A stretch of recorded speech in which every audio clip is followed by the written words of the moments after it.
10th standard Tamil important question பார்க்க போகிறோம். 100க்கு 100 மதிப்பெண் எடுக்கணும்னா இந்த வீடியோவை பாருங்கள், கண்டிப்பாக உங்களால் முடியும். அண்ட் லைக் பண்ணுங்கள், கண்டிப்பாக ஃபாலோ பண்ணுங்கள் பேஜை, லைக் பண்ண மறந்துடாதீங்க.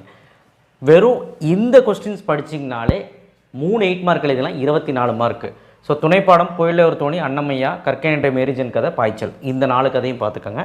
சான்றோடத்தலும் தமிழ் கலை திருவிழா, இந்த 2 கட்டுரை ஃபஸ்ட்டு 5வது இருக்க கட்டுரை கண்டிப்பாக பார்த்துங்க. ஒரு 8 மார்க், 2 8 மார்க் முடிஞ்சு. இன்னொரு 8 மார்க் இதிலிருந்து தான் கேட்பாங்க. இது படிக்கிறனால என்ன யூஸ்னா, ஒரு 5 மார்க் சிறுவினா வரும் பார்த்தீங்களா, ஃபஸ்ட் கொஸ்டின் அது எழுதலாம். அதில் கூட இது வரும். நாட்டு வளம், அப்புறம் காற்று மாசுபாடு, போராட்ட கலைஞர், விருந்தோம்பல், விருந்தோம்பலில் 3வது கொஸ்டின், இறைவன் இடைக்காட்டினார், சிலப்பதிகாரம்ல 5 மார்க்கில் கேட்க வாய்ப்பு இருக்குது. இது போக 5 மார்க்கில் படிவம் 4 படிவமும் பாருங்கள், சரிங்களா. அதுக்கப்புறம் கடிதம் வந்து பார்த்திங்கன்னா மரம் வளர்ப்போம். அதுக்கப்புறம் வந்து பார்த்திங்கன்னா உணவு விடுதி, உணவு கெட்டு போச்சு. அதுக்கப்புறம் ரொம்ப முக்கியமானது பொங்கல் மலர், அப்புறம் மின்விளக்கு வசதி. இதில் ஏதாவது 3 பார்த்திங்கனாலும் ஓகே. அதுக்கப்புறம் வந்து பார்த்திங்கன்னா நிற்க அதற்கு தகன்னு சொல்லிட்டு மொழிபெயர்க்க கேட்பாங்க. நல்லா படிக்கிறவங்க படிச்சுக்கோங்க, படிக்க முடியாதவங்க மொழிபெயர்க்க ஆப்ஷன் வரும்.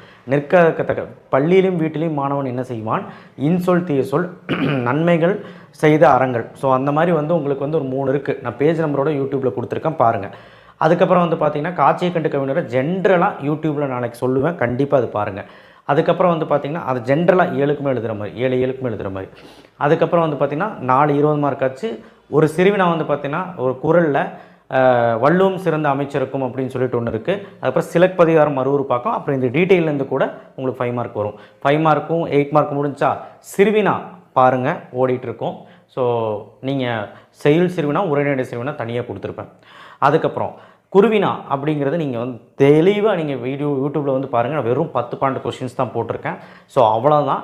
பயிற்சியும் நீங்கள் யூடியூப்பில் வந்து பாருங்கள், கண்டிப்பாக உங்களுக்கு பயிற்சி பேஜ் நம்பரோட அக்யூரேட்டாக கொடுத்துருப்பேன். இதை மட்டும் படிச்சிங்கன்னா 10 மார்க் பயிற்சியில் எடுத்துடலாம். ஸோ மனனம் பொறுத்த வரைக்கும் நீங்கள் பயப்பட வேண்டாம். மனனம் வந்து 4 மனனம், ஃபஸ்ட்டு 4 மனனம் அன்னை மொழியவும், காசி காண்டமும், அதுக்கப்புறம் காலக்கணிதமும், திருவிளையாட புராணம், இந்த 4 படித்தா போதும். ஏன்னா நீங்கள் பின்னாடி படிக்கிறேன் முன்னாடி படிக்கிறேன்னு குழப்பாதீங்க. ஃபஸ்ட்டு 4 படிச்சிருங்க மனனம். அதுக்கப்புறம் குறள் நீங்கள் எல்லாமே படிச்சிருங்க, ஏன்னா எது வேணாலும் வரலாம். ஸோ 1 மார்க் புக் பேக் பார்த்துருங்க. இதுதான் இம்பார்ட்டன்ட் கொஸ்டின். கண்டிப்பாக நம்ம பேஜை ஃபாலோ பண்ணுங்கள், சப்போர்ட் பண்ணுங்கள். தேங்க்யூ.